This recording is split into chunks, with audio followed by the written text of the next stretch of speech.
Hello there, my lovely moms. This is Caitlin McDonald with the Social Speak Network. And today we're going to be talking about creating a freelance business based off of your passions and your expertise. Now, creating a freelance business is a great way to build in creativity into your life, to have those adult interactions that we all crave, and also to really find freedom and flexibility. For the first year that I had Mary Catherine, she actually came around to every single meeting with me. We were just kind of coffee shop buddies, and we'd bounce around here and there. She'd be sleeping most of the time. But the flexibility that I had with my clients just to bring her along wherever I went was really quite incredible. At the time, I was even the president of a local networking group, and she came to the meetings with me. As long as I didn't act as though I was distracted by her being there, other people followed suit. So it really is a great way to kind of have the best of both worlds. She recently turned 2, and now we are finally looking at daycares and preschools that we can, potentially have her go to at the end of the summer. And keeping her at home until she was 2 was kind of a big deal for us. We really wanted to be able to have that opportunity and that flexibility. And me running a freelance business actually has provided that. Now, the BIMS team is much more than just a freelance business, and our group coaching is much more than just a freelance business. However, freelancing really did create the foundation and the baseline for all of the work that we provide today. So what types of freelance businesses are there?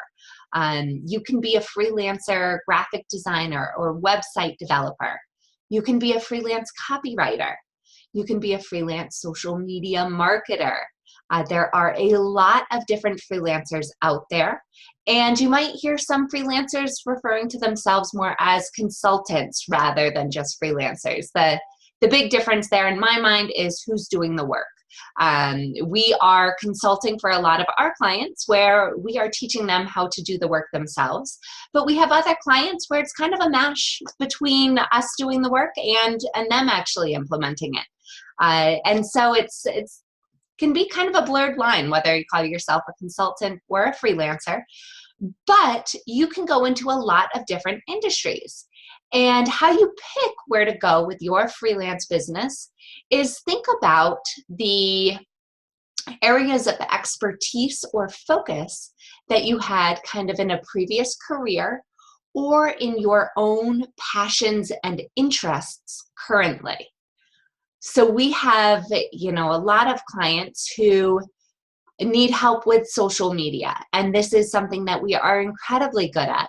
But we've started actually doing some more website design because that is a passion of mine, and we hadn't really marketed it before, but it was something I could handle, and we've been growing that as part of our business. So you can do the same thing through furthering your education and offering services that fit that knowledge that you already have. You can also go out and find clients who are willing to hire you without much experience actually running these programs for a business. And it's okay to be clear and tell this person that, you're going to be one of my first 5 clients. But you can also get the disclaimer that because they're one of your first clients, you are going to be going above and beyond to work for them, and that you will be spending that extra attention making sure that their accounts are serviced properly. Now, there are a lot of different ways that you can go about getting clients when you are a freelancer. I have 3 favorite techniques. The easiest to get started with is head on over to Thumbtack.com. Now, Thumbtack is kind of like a Craigslist for freelance jobs. Folks post there from different businesses who just need help with X, Y, or Z. You can find folks who are local and in the area, or you can do more of an international reach. We did not ever really utilize Thumbtack for our business because it kind of came about after we were already at a sustained level of business. However, my husband recently has started his own freelance business, and I instructed him to go to Thumbtack And sure enough, he quickly was able to reply to a handful of folks requesting exactly his services as a copywriter. And so he was able to reply in the first day of running his business with, his services as a copywriter. Now, my husband had never actually run a copywriting business, and in fact, he was the director of software development at his last job. So nothing to do with copywriting, but he was an English major. He enjoys writing, and he had actually been writing for years for some of our clients. So he didn't have to be bogged down by the fact that his business was new, because he already knew that he had that experience as a copywriter, and he knew that he was going to be doing that education to make sure that the copywriting fit proper SEO protocols and everything. So that's the first place to go when you are starting out a new freelance business, is Thumbtack.com. And I mentioned Thumbtack rather than Upwork, which is now the combination of Elance and Odesk, because you find a lot more lower bids is what we've seen on, oh goodness, what's the name of it? On Upwork. So we used to actually get projects from Elance back in the day, and some of those clients are actually still clients of ours from 7 years ago. And I'm not saying stay away from Upwork, but just make sure that you are staying true to your own value and your own worth when you're going after projects. On both of these networks, what we've found is that when you reply to a job, it's okay if it's not recurring revenue. Just put your best foot forward and really showcase your expertise in some sort of smaller project. And then after that, propose kind of a longer term marketing solution or a solution to help them solve their ongoing problems. Because most likely, they're asking for some sort of strategy or content calendar, then somebody has to actually do the work for that. So if you do a good job with it, you can then say, hey, I also do the marketing, or I also do website development and landing pages, email marketing, whatever that might be. So definitely check out Thumbtack. Don't hesitate to create a profile on Upwork. Just again, on both of these networks, be sure that you are putting in there your own value and your own cost. It's much easier to manage, 5 accounts with each of them paying $5,000 a month versus 50 accounts with $100 a month. And we do have some small clients, so I am talking from experience. Small clients, hello, we love you guys. Let's see, the next place to go and look for clients, and this one is kind of a longer turnaround solution, but it is very fruitful, and it's something that Amber and I have both talked about a lot, and this is going to networking events. Now, I'm going to talk about a couple of different events that you can go to, but there's only one that I recommend that you continue to go to. So networking is great because it allows you to refine your message and figure out what people are actually looking for when they are seeking your services. So when I first got into business, I thought that I was going to be doing mostly data analytics. In my mind, marketing decisions should be driven by data. I am a math nerd and data analytics geek, and that stuff just gets me excited. Trust me, it doesn't get anyone else excited. So some of my favorite clients also get off on this stuff, but a majority of the work I do, people don't care about the data behind the scenes. So as I was talking to folks at these networking events, I would just see their eyes glaze over. And I'd be thinking to myself, oh my gosh, no, but you need these services. And then I realized that they understood, I need somebody to post for me on social media. And so that's how we ended up changing some of the messaging that we were doing. So you'll be able to figure out this really refined and concise messaging for your business as you start going to these networking groups. It is going to be stepping out of your comfort zone, and it will require that, maybe you find a babysitter or have your child in daycare for a little bit. or find ones that are in the morning or afternoon after your significant other comes back home. But it is absolutely something that I recommend doing. Now, these networking events, they also come in a lot of different forms. I found myself when I first started my own business, and then also my husband fell in the same path. You just kind of go to the most popular meetup or a networking group that you heard about from somebody else. And typically these are more like happy hours, or it's a group of people who get together, but they don't actually pass any leads. So you feel as though you're always being sold to from somebody else, but nobody's really listening to your own story. And you're not really getting to know anyone else in the group in order to sell their story to other people. So about 4 or 5 years ago, I found a group, and it's the group that I was the president of. I was vice president of it. I'm mentor coordinator right now. And it is a business networking international group. And I highly recommend joining a BNI group, or there are plenty of other more localized groups that follow the same structure. And basically how it works, and I might like this because I'm more of an introvert, but it doesn't have a lot of that open networking. So you come in, there's about 15 minutes of open networking, and then the meeting starts. Everybody sits down, there's an agenda that's followed, 2 presentations happen, and then at the end, you pass referrals and there's closing networking.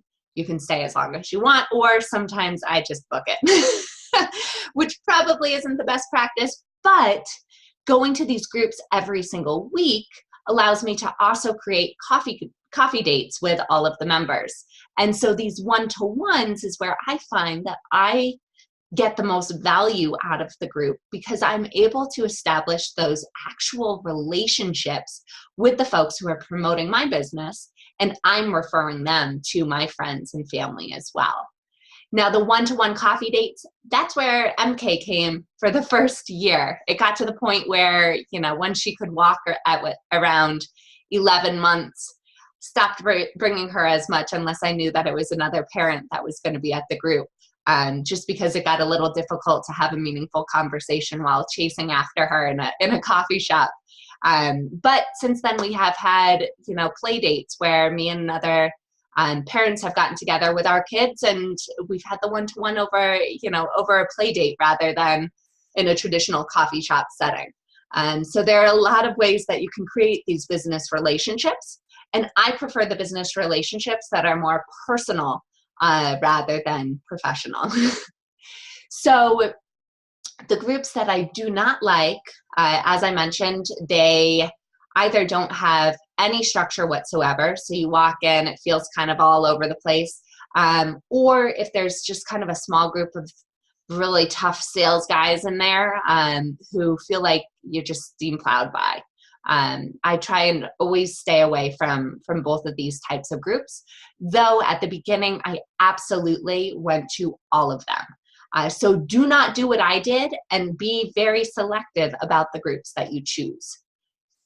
Let's see. So we covered Thumbtack or Upwork, networking groups. And then the third way to grow your business is through establishing relationships with referral partners. And so as you're going to the networking groups, you will be establishing relationships with referral partners, because you don't want to just sell to the people in front of you. You want to gain access to their networks. But this third piece is taking it a step further. It's about cleaning up your LinkedIn profile and taking a look at the professionals that are actually, on LinkedIn that might be potential referral partners for you. So I had my husband run through this as he was starting his business, and within a month he had signed 2 $5,000 contracts. One of them is still sending clients his way, and then the other one actually now is my client. And we send work to him through the client. And so with this, what you do is you figure out, okay, who else is servicing my ideal market? What other businesses are having a piece of the pie that helps create their whole, that whole image? So for Joe, again, he's a copywriter. And so I told him to email all of the social media agencies like myself, because I had been sending him business frequently, as well as all of the website developers. He was more interested in working with the website developers because that technical side is more his background. And so he did that, and he has a handful of folks who are sending basically all of the work that they need for any new website straight to Joe. It's not even a question. Some of them have even put off hiring a full-time person just to send Joe their work. And so by creating these relationships with referral partners, even if there's a little bit of overlap there, can be incredibly, incredibly important for the success and short-term as well as long-term growth of your freelance business. And the best thing about it is it takes a lot less time than going to 50 networking groups every single week in order to find which of these people are going to really be working for you. So just as, a little insight into our business, we, if we're talking to a website developer, we will focus mostly on the social media marketing aspect. If we're talking to a social media partner, we're probably going to be emphasizing more of that website development. And because we are good people, we are not trying to then steal a client from somebody else. We always, always, always appreciate the relationships that they already have with their clients. And so typically we kind of are just behind the scenes. Sometimes the client doesn't even know that we are a third party that's helping out with the work, because sometimes we use, their email address and everything. So it's a great way to add additional expertise and to work with people, who are kind of within your sphere, but that you do step on their toes potentially a little bit. As long as you're clear about the expectations, you shouldn't have any trouble really diving into those relationships. So there you have it. The 3 steps to getting clients as you are starting your freelance business. First, immediately respond to those proposal requests on Thumbtack or create your profile on Upwork and kind of see what projects are out there. Number 2, join a local networking group and get to know the business professionals in your area. Again, I recommend finding a group that has structure and that actually shows that it's passing leads and referrals with each other. Again, I like the structure because I'm an introvert. You might really thrive if you're an extrovert with more of, a loose cannon approach. However, we see a lot of leads being passed within our group, as do other BNI groups, just as an example. Then the next place is figuring out who your referral partners could be and reaching out to them. Now, if you notice, I'm not focusing on building your website or anything like that. That stuff can come, and really as you're working with these people, you're going to figure out what your language is. So just starting with a homepage and maybe a lead capture form is actually going to be okay for your business. And you might not believe me, but trust me, give it a chance and see if you can get any clients through those 3 ways of business. And then quickly, before I jump off, I'm just going to loop back to kind of that first point of how do you find what you can be a freelancer in? And so this is really, you can go a lot of different directions with this, but I always recommend thinking back to your previous experiences. What types of projects got you excited? What were your roles within them? What are you passionate about now? And what do you want to spend your time really working on? It's okay to tell your first clients that they are your first clients and that you're just starting out this business, so that you're going to be taking extra special care with them. You can even make a joke about it if you want. Back in the day, I was a financial advisor, and I very obviously looked young. I was 22 years old. And we kind of went through practice question and answers as part of our training. And one of the senior advisors, as a joke, but in our mock session, was like, "Caitlin, how long have you been doing this for? You look really young." And my manager had told me to, look down at my watch and say, "Let's see, what time is it?" "Yep, about an hour." And so by doing this, you're making light of the situation. So you can kind of, if you feel uncomfortable just jumping in and not explaining how long you've been in business, you can always make some sort of joke like that. But, and I'm sure you'll do this, just make sure that you're spending that extra time really learning the systems and processes that you need to as a freelancer and as you're getting started, so that you can provide that best value and the best service to each and every one of your clients. It doesn't matter if they're your first client or your 100th client. Every single client deserves the best attention that you can. So again, think about your passions, your expertise, and then just go for it. The best time to start a business is now. Even if you've dabbled in a few different areas, jump into freelancing. Give it a shot. It really is incredibly fruitful. It allows for that creative, outlet, adult interactions, and then again, that freedom and flexibility. So thank you so much for tuning in. Again, I'm Caitlin with the Social Speak Network. Please feel free to head on over there. We got a lot of blogs, videos, and different resources that can help you on your journey to becoming a freelancer. Thank you.